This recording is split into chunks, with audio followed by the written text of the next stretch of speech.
Okay, so what we have is a 2000 Toyota Corolla 1.8 liter, and we're going to do a valve cover gasket. It's pretty common on these. They tend to blow valve cover gaskets, and then the oil seeps down into the spark plug wells. As you can see, we're getting lots of oil that's sitting on top of the engine here in all these crevices, and around the outside, around the edge. And this will both run down off the back and end up on the exhaust manifold, and you get smoke and it smells bad. And B, it can run down inside these the wells for your coils and down into the actual piston, and then you burn oil and you get hot white smoke coming out the back, or little flecks of oil that fly all the way out if it's really bad. Now that's, you know, partly because your spark plug seal is done and it's in association with all these things, but it's a big pain in the ass when you go to change a spark plug and you have an area this big full of oil that just goes down into the engine. So we're going to tear this apart and make that happen. Now there is a plastic cover that was on over top of the engine here that came off with this bolt here and this bolt here, these little captive nuts, or cap nuts, and then there were two little plastic things that break off instantaneously because they're garbage. So that's already gone. Everything in here is pretty simple. You only need a 10mm socket. I use a deep well and a pair of pliers and a screwdriver. The other thing you're going to need is a 12mm box end wrench, because there's one bolt on here that's kind of goofy. So check this out. This bolt here goes down through the valve cover, and as you can see, it's a stem, and I've put the little nut caps back on top of there for right this second. And that's kind of important. So what you do is when you take this plastic cover off, put your little cap nut back on top of there, and then grab this with a 12mm wrench down here, and then you can turn the whole stem out. And I've already loosened it, so this actually just comes out. The whole thing comes out, and you're good to go. And that counts as one of the, I think there's 9 or 12 bolts that go through this whole thing. So that's the only goofy one. Make sure you don't lose your washers and stuff when you're doing this. And let's get into it. So the first thing you're going to want to do is, like I said, plastic cover, and then you need to take all of the coils and ignition off of this. As always, unhook your battery, or be lazy and don't. It's on your head. So these connectors have a little squeezy thing for your thumb that you're supposed to squeeze down and pop off, and sometimes they work and they come off, and other times they don't. Don't worry about keeping them in order because they only fit on there one way. You don't have to sit here and label each one, because when you put it back on there, you can only reach each one in order, okay? So get a little screwdriver, get underneath this little tab here and push up, and that gives you enough wiggle to actually pop that off. All right? Play along. And if you snap those little tabs off, don't worry horribly. They do hold that down there, but, you know, don't beat yourself up and have to go out and rewire a whole new plug on there if you snap a little tab off. It's not going to hurt anything. Okay, so now that we've unhooked these, we need to get the individual coils out. There's 4 here. Instead of a distributor, these cars have coil on pack, or coil on wire, whatever you want to call it. And those are 10mm bolts. And then there's 2 more, as you can see. There's one here and one here that hold this little electric rail down. Okay, the distro rail for your coil plugs. All right, so let's get that out of there.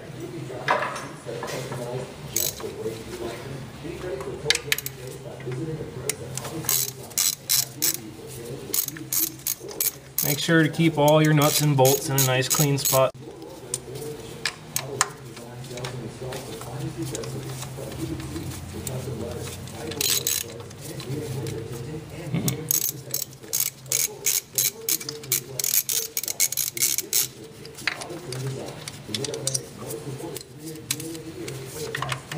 There are multiple size nuts on this job, but all 4 of these coil bolts are exactly the same size, so don't worry about getting them in the wrong order or anything, although it is usually a good idea to keep things in order.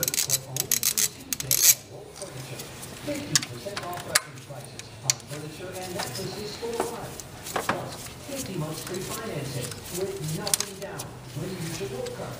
And get an extra $50 off your purchase of $3.99 or more. All right. Okay. And then, like I said, there's these two bolts that hold down the, or they're not bolts, they're nuts. They sit on bolts. Hold that down. And there's one.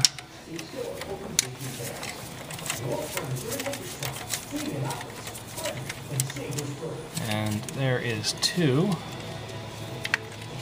Ta-da! Okay. So now you should be able to. One of these has this little bracket for this underneath of it. Just make sure that when you put this back together, alright, just pick this up. Play along. Oh, there we go. Alright, and it just pushes off to the side. Make sure that when you put this back, see this little bracket here? That goes back on this stud here. It's the last one for the electric rail. Alright. It's stiff and all the wires are going to creak and break and do all kinds of horrible stuff on you, but that's okay. Now, your coils, when you take these out, they just pick up, they just pop out. You do want to keep these in order. Some people say you don't need to, but it is very handy because over time they tend to build a little bit of weird memory. I know that's kind of bullshit, but it does happen. So, keep these in some form of order.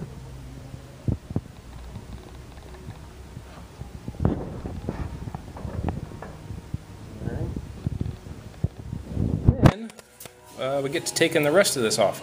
Now, I already took off, see here, I put a new PCV valve in just now. I took off the hose that went to that. The other hose that has to come off is this one in the front, this is your breather to the throttle body. And if you got strong hands, give that little thing a squeeze and move it to the side.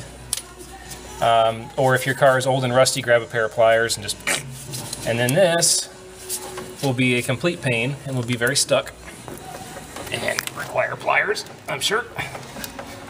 Come on, I'm He-Man, I can do this. All right. Ta-da.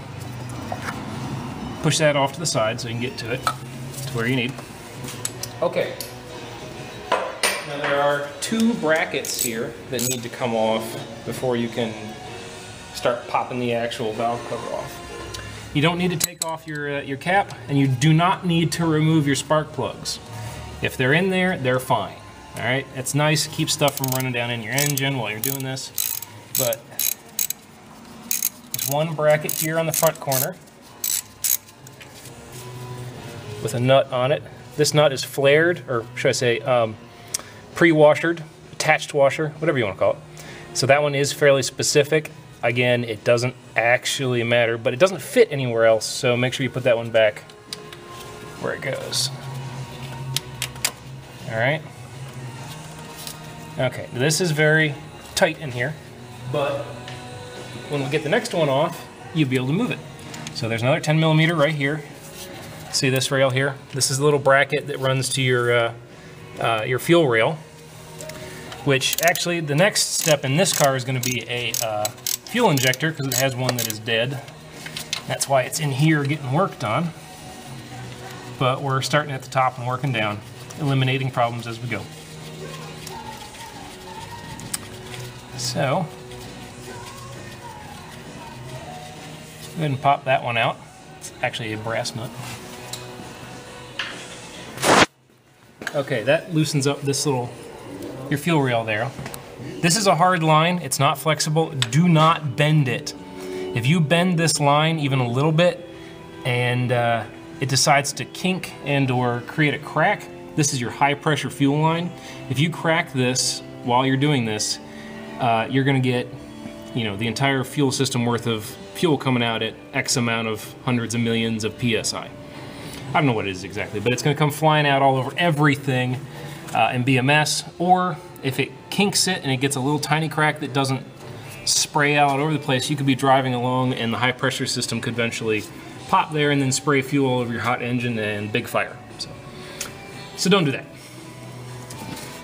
Just be very gentle and sort of move this enough that you can get to all of these little edges here. The big thing is this, as you can see, this bracket is caught underneath of that. It kind of comes out to the side, only if it wants to. All right. And we may actually just end up leaving this one in because it's pretty tight. I don't want to take off the fuel rail right this second because there's oil all over everything, and I prefer to clean that before I pull the injectors out and dump oil down into the engine. So honestly, I think we're just going to try and slip this out around that. This could bite us in the butt here in a minute. But okay, now for the rest of your nuts, or bolts and nuts. There's a series around the outside. Some are nuts, some are bolts. And then there's two in the center here. These are captive, meaning you don't actually have to take them out. You have to undo them, but you don't have to remove them from the car. Okay? See, once they come loose, you can pull them up and they sit up, but they don't actually pull out. You can't remove them, which is kind of nice, because then they're always there.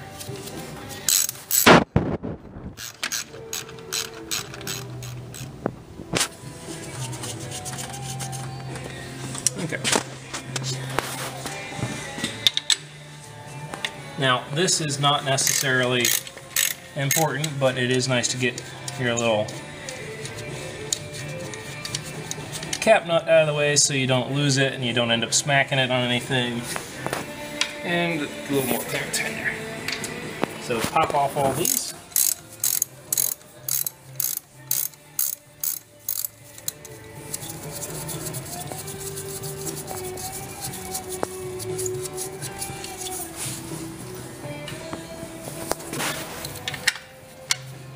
And once this is done, which I still have 1, 2, I think 3 or maybe 4 more. Once this is done, this should pick up pretty easy. This one, like I said, has a pop gasket, or at least a oozing gasket, and it does. When I changed the spark plugs the other day, there was oil that was down inside the spark plug wells, and if you sit here with the engine idling, there does smoke that comes off the back there where it's dripping down onto the exhaust. So, somewhere it's broken, but this should pick up very easy. It's not a cork gasket. It's not a flat gasket, you know, that gets all squeezed in there. It's got a ridge in it, and it's made of rubber. You can see the new one sitting over there, and you can see what that looks like. It's very straightforward. And being an all-rubber gasket, you don't need a whole lot of goop to glue it down. That's very nice. But you will need a little bit in one spot, and I'll show you where that is when we get to that.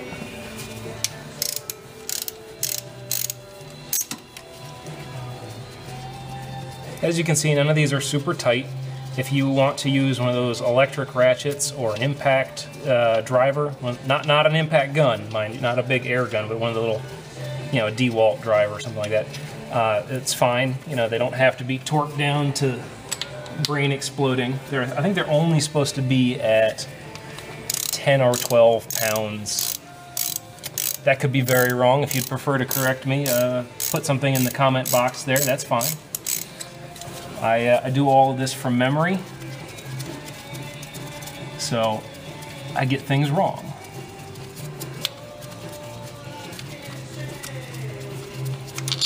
All right, one left.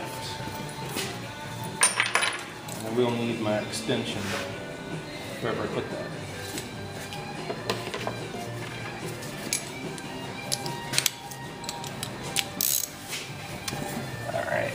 Last one's back here in this corner. In line with all the others, and it's plenty easy to get to.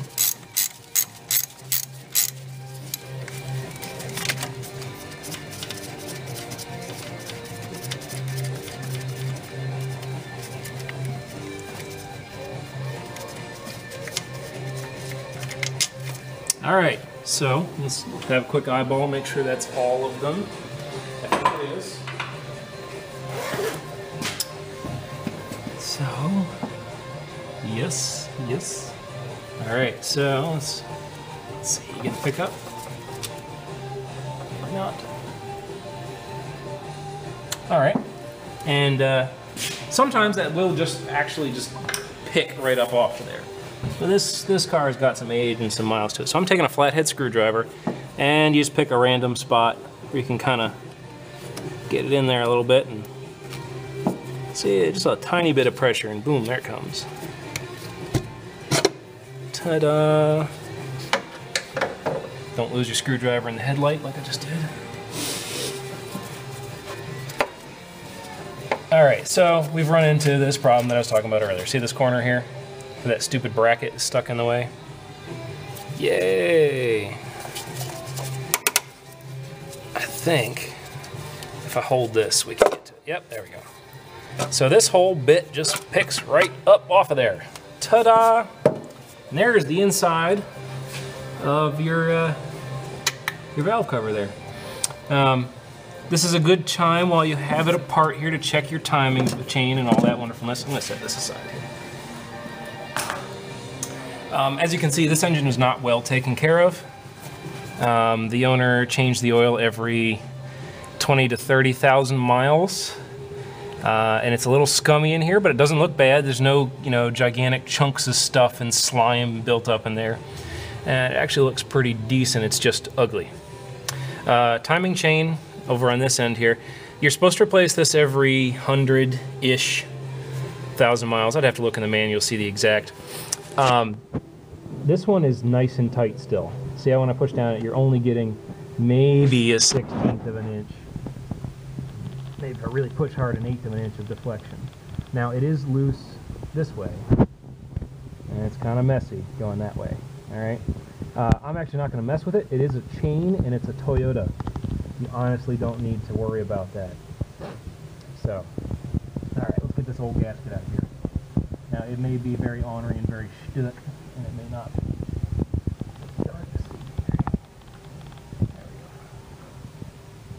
When you're doing this, be very careful. You don't want to leave pieces behind because that will get in the way of your new gasket sealing down. And then once I get this off here, I'm going to get some paper towels and we'll clean it up a little bit. And, oops, oh, there goes that. And make sure that we don't leave any chunks. Wow, that is very brittle on the inside. And that's where this was leaking the worst, was between, yeah, you can see it's just falling apart, between the spark plug, or I should say into the spark plug wells. And so that's a complete mess. Let's get rid of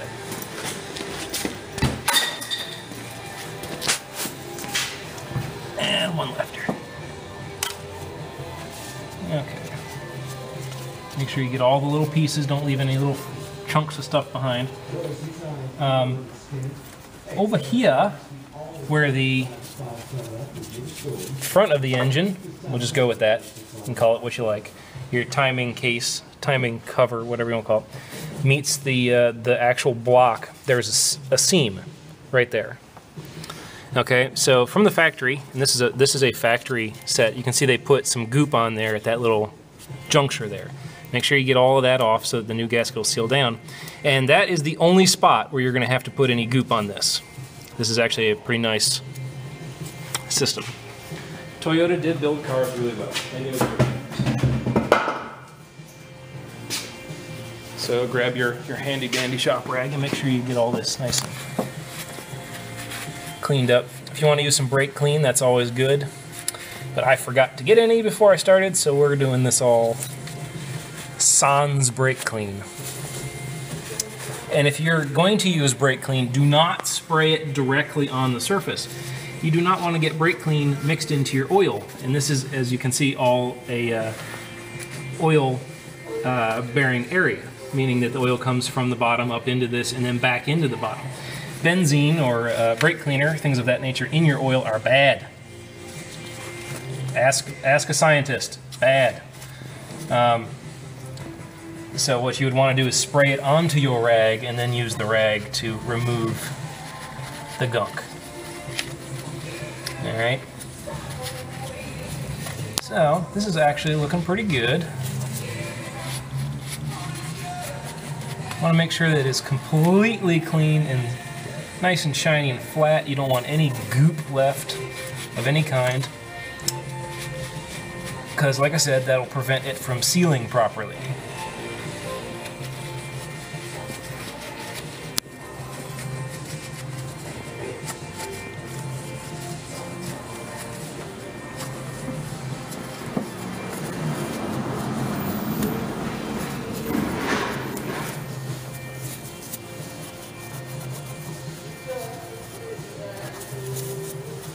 Alright, make sure you get in between all the, or around all the spark plug wells. Because, like I said, that's the most important part of this that tends to cause problems. I can deal with a little bit of oil dripping out the back and making some smoke in here because I don't care about my cars quite that much. But this car is going to be for resale, and I do not want to have anything wrong with it when I sell it. I prefer to have somebody have a nice car. It's going to be for a new driver. But that is that. So I'll take the new gasket here. I'm gonna leave this here. Alright. So as you can see here, there's a channel that runs around this entire thing. Alright. We are gonna try and get some of the crud out of that. Ooh, excuse me. This is actually not too bad. It's burnt and kind of a funky color, but it's actually not very dirty. Just looks that way.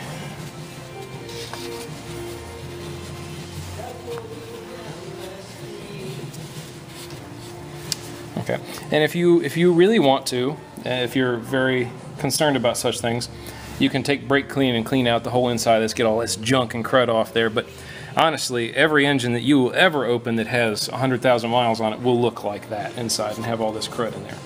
And I'm not too worried about it. Genuinely not worried about it. These engines are definitely good for 350 or 400,000 miles and don't have any issues with such things. So, that is that. Let's get this back on here. The new gasket, that is. Or I should say, not back on there. It's never been on here before.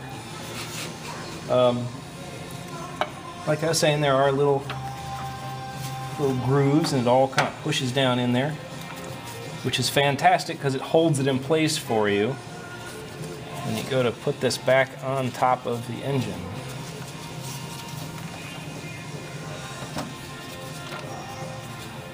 And as is typical of AutoZone parts, it's a little bit small and needs stretched like a rubber band to fit in there.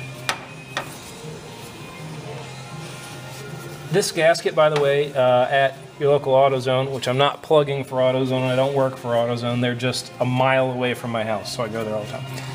This gasket is $18.99. If you get it on eBay, you can always get anything in the world cheaper on eBay, but it's worth it. This is a nice gasket, it's high quality. It is a, I think it's Velcro. Alright, so now I've got, ta-da, the blue RTV silicone sensor safe gasket maker. This is not a high temperature area on the engine. It's hot, it's very hot, but this is not exhaust header or a head gasket or anything like that. So the blue is what you want for that. You don't need the crazy heavy duty, the Permatex or any of that ridiculous stuff. So squeeze yourself out a little bit and then sort of just mash it around on that little seam there on both sides. Alright, easy peasy. If you can get it on there. Make sure you cover the whole thing. A little bit of that going into the underneath the cover here isn't going to hurt anything. Alright. My glove finally gave out. For shame! You should buy the blue gloves, not these. These are lunch lady gloves. They are, in fact. So as you're doing this, just be careful and be aware that you don't accidentally knock the gasket out as you're coming in for a landing here. You know, you use all 8 arms that you have now to get everything jostled into place.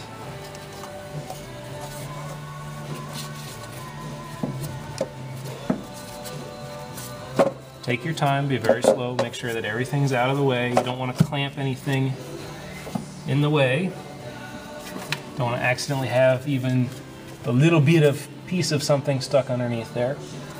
And then, before you go any further, stop and take the time to look around the gasket the whole way to make sure that it didn't curl under somewhere. Because if you're putting that in a little bit sideways and it grabs that edge and curls it up, it won't ever seal. You'll have to take it back off and do all this work again. And the only way to check and see if it's sealed, you know, like done, is to put it all back together and start the engine and see if oil comes out. So do the same thing, look down in each of your things here to make sure that there's not like a piece of gasket pinched in the well. I'm very particular about that because I have taken apart and putting back together, that's real English there, and put things back together too many times from being careless and being fast. Fast does not always work. So this looks good. Nothing hanging out, nothing in the way. Everything's where it's supposed to be. So first thing we want to do, get these two in the center.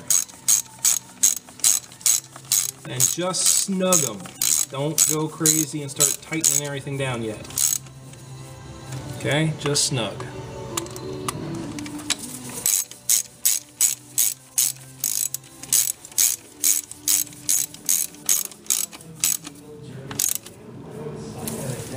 Alright. Get that back there. Alright, now it's time to slowly start putting everything back together. I think it's fairly self-explanatory from there. You just do exactly what you did before in the reverse order, and you are good to go. I'm not going to stick around and make you sit here and wait while I test it and make sure that it all works. Like I said, you've watched the video, exactly the reverse order, put it back together, good to go. All right, thank you very much.